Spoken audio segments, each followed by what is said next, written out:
Jadi selama ini BPKB tuh ditaruh di rumah, gak diurus-urus. Kenapa? Nggak, Nak. Nggak begitu. Soalnya semua yang urus Bapak. Omong kosong.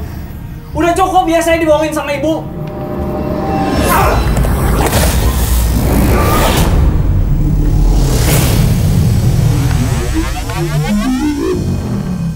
Angkara murka dua pemuda keji menghabisi sepasang suami istri lanjut usia.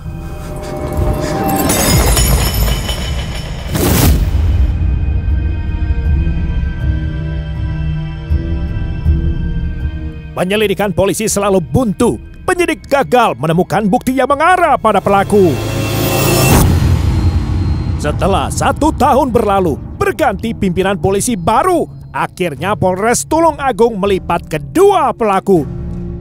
Kisahnya saat lagi, inilah Rajapati.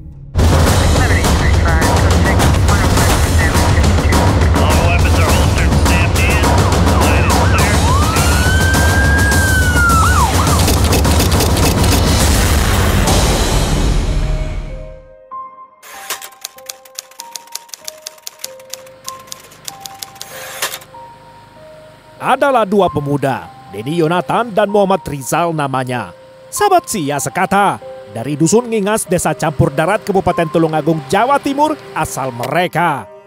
Hari itu, Denny Yonatan hendak membuat perhitungan, dan Muhammad Rizal ikut karena ia setia kawan.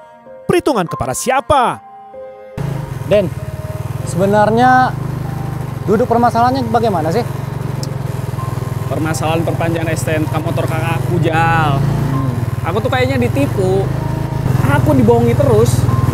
Awalnya katanya tunggu seminggu. Ternyata diundur lagi. Sampai sekarang nggak beres-beres. Loh, kok lama, Den? Emangnya mereka nggak ngurus apa? Biro jasa biasanya juga seminggu selesai. Ya itu dia. Makanya nggak benar kan? Biaya uang sama jasa udah aku kasih. Tapi sampai sekarang juga nggak beres-beres. Pas aku minta BPKB, mereka nggak kasih lihat.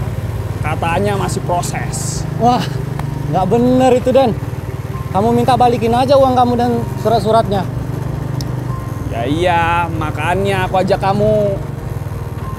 Ayolah. Ya udah, gas.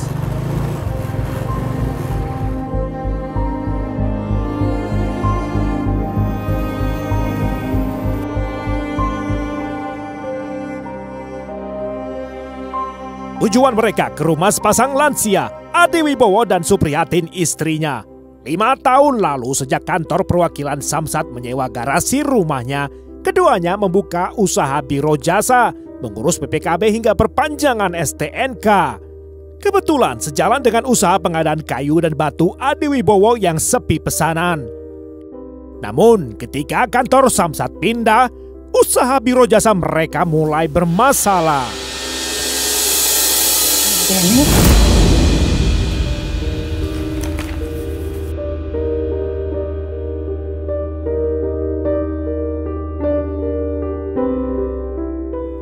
Atmosfer rumah mendadak berubah. Supriyatin pun gelisah. Terlebih saat Denny masuk melangkah di antara raut wajah amarah.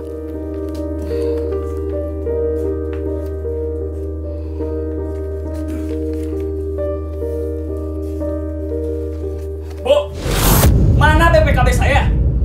Saya minta dikembalikan sekarang juga. Menembakkan senapan anginnya, Denny mengintimidasi. Jauh, Bu. Astagfirullah. Jangan begini, Mas. Ibu ini orang tua. Jenesu. Supriyatin ketakutan, wajahnya jadi pucat pasi. Udah, nggak usah nangis. Saya tuh udah bosen lihat air mata ibu. Pokoknya semuanya hari ini harus balik. STNK, BPKB, dan uang saya harus pulang. Iya, Mas. Saya tanya Bapak dulu ya. Cepat! Namun rasa percaya telah berganti curiga. Supriyatin menguji Sebentar, Mas. kesabaran si pemuda yang akhirnya memuntahkan murka. Sebentar. Jadi selama ini BPKB tuh ditaruh di rumah, gak diurus-urus. Kenapa? Enggak, Nak. Enggak begitu. Soalnya semua yang ngurus Bapak. Ibu enggak tahu. Omong kosong. Udah cukup ya saya dibohongin sama ibu.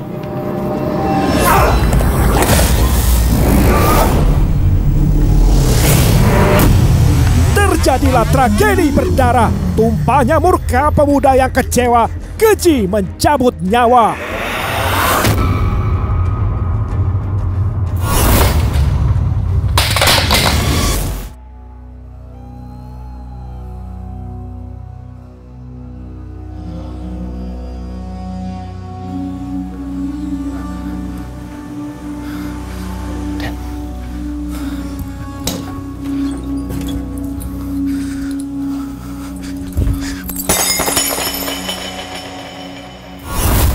Atas nama setia kawan, Rizal ikut turun tangan, menghabisi korban dengan 2 kali pukulan, lalu berusaha membersihkan darah di lokasi kejadian.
Namun murka Denny Yonatan tak lantas surut dengan cuma 1 nyawa.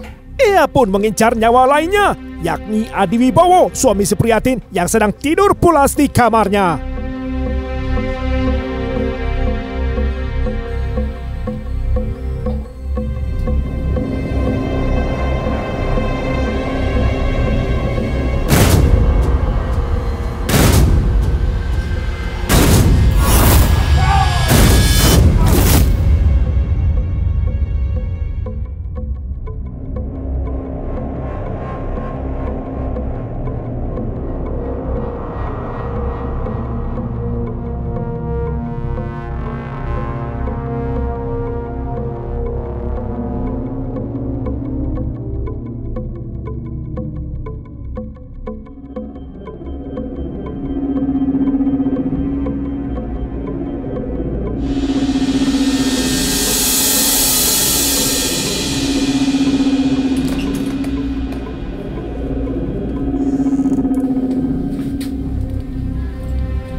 Surutnya bunyi hantaman yang keras menjadi sinyal bagi Rizal dengan jelas bahwa Denny telah selesai menumpas. Ia pun bergegas.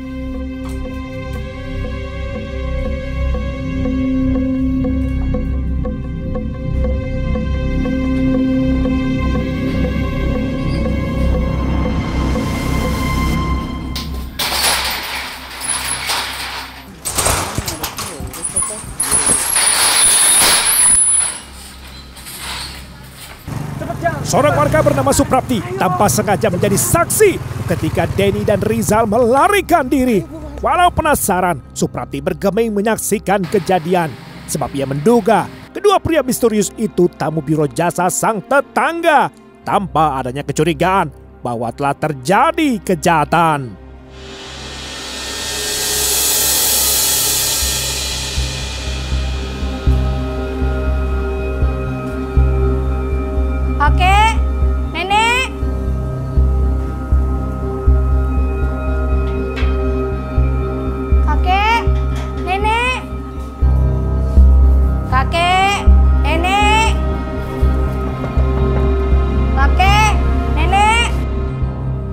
Esok harinya, datanglah cucu korban, sebut saja namanya Rama.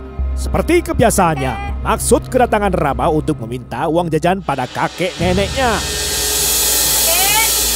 Nenek, kakek, nenek, kakek, nenek, kakek, nenek, kakek, nenek, kakek, nenek. Wah, apa nih? Bau banget.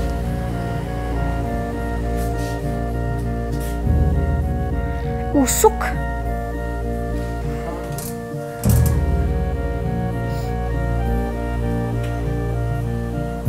Bau.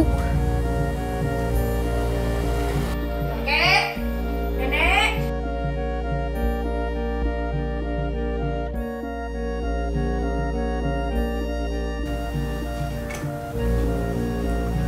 Rama terpaksa pergi membawa kecewa. Membangunkan kakeknya sama artinya dengan bikin macan tidur terjaga. Pasti habis dimaki ganjarannya.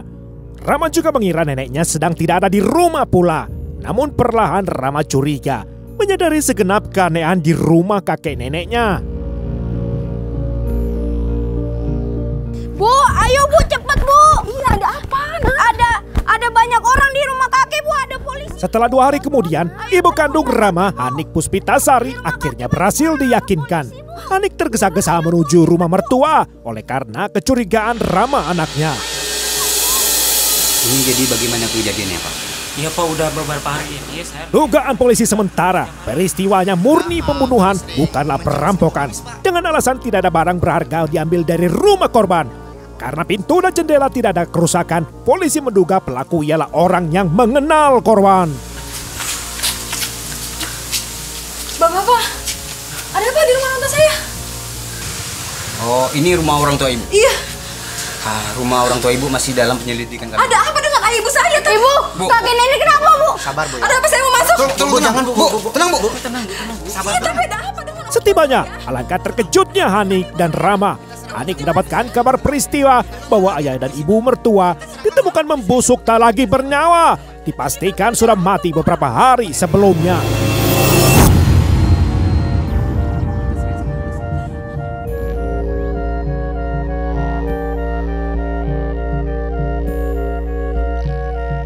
Gerangan siapa pelaku pembunuhan menjadi buah bibir warga sepanjang pekan. Polisi mengaku sudah meminta keterangan 4 orang saksi dan menyita sejumlah barang bukti, namun belum cukup untuk mengupas misteri.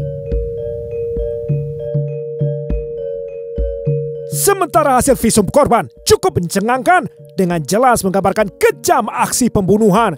Untuk korban Adi Wibowo disebutkan atap tengkorak sisi kanannya pecah oleh kekerasan. Juga ditemukan patah tulang hidung, pipi, rahang bawah korban. Segala kekerasan yang menimbulkan pendarahan dan mengakibatkan kematian. Hasil visum Supriyatin juga sama mengerikan. Ahli forensik menemukan patah tulang atap tengkorak sisi kiri korban yang menimbulkan hebatnya pendarahan sehingga disimpulkan menjadi penyebab kematian. Masih ada diambil oleh tim dari Bayangkara Kediri dan Polres. Nanti tetap dikirim ke lapor, Pak. Nanti hasilnya bagaimana, nanti dari lapor Polda. Ada barang bukti baru berapa yang Pak diamankan? Ya, ada barang bukti yang diduga, masih diduga, ada beberapa. Tapi itu belum bisa saya sampaikan karena harus dicek dulu, Pak. Harus dicek dulu, nanti dikirim ke lapor dari Polres, sehingga nanti lebih terang. Ada berapa kantong Pak barang bukti yang tadi? Ya kurang lebih ya 8 kantong. Kantong ya. Pak, ada barang yang hilang? Kalau barang nggak ada yang hilang. Nggak ada. Saksi yang diperiksa sudah ada berapa Pak? Sampai saat ini sudah ada 4 orang yang diperiksa. Jadi terus kita cari saksi sebanyak mungkin untuk mempermudah nanti keterangan-keterangan itu kita himpun. Namun penyelidikan bukan soal menghimpun keterangan saja, tetapi alat bukti yang bisa memberi arah pada proses penetapan tersangka. Oleh karena minim alat bukti, proses penyelidikan polisi akhirnya terhenti.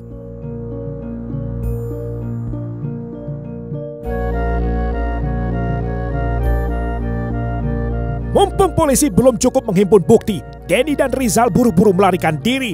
Di perkebunan sawit di pelosok Pulau Kalimantan mereka bekerja sekaligus menepi.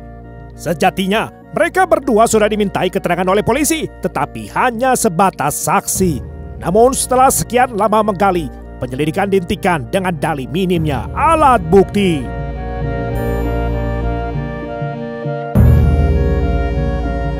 Polisi setempat berganti kepemimpinan. Akhirnya terungkaplah misteri pembunuhan. Tidak tanggung-tanggung 1 tahun kemudian, barulah kedua pelaku ditangkap di Kalimantan.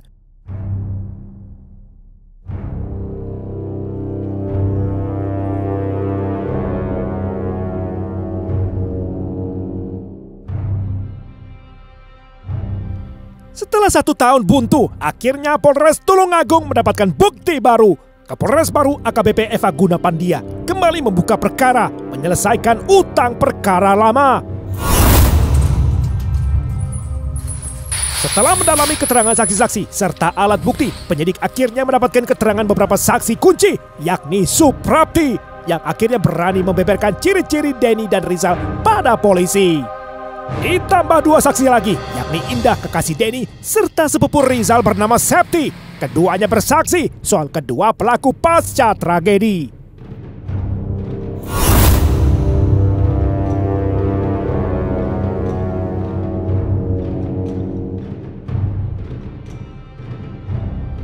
Hampir genap 1 tahun pada 1 November 2019, duo Sohib, Denny Yonatan dan Muhammad Rizal diringkus di pelarian.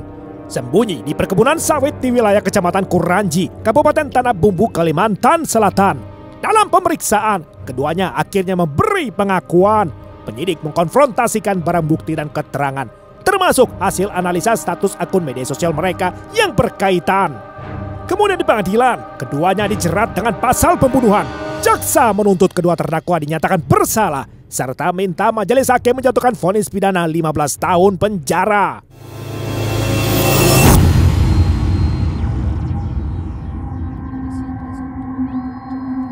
Pada Senin 23 Maret 2020, Majelis Hakim Pengadilan Negeri Tulungagung membacakan vonis dengan amar putusan, menyatakan terdakwa Denny Yonatan Fernando dan Muhammad Rizal dinyatakan terbukti bersalah.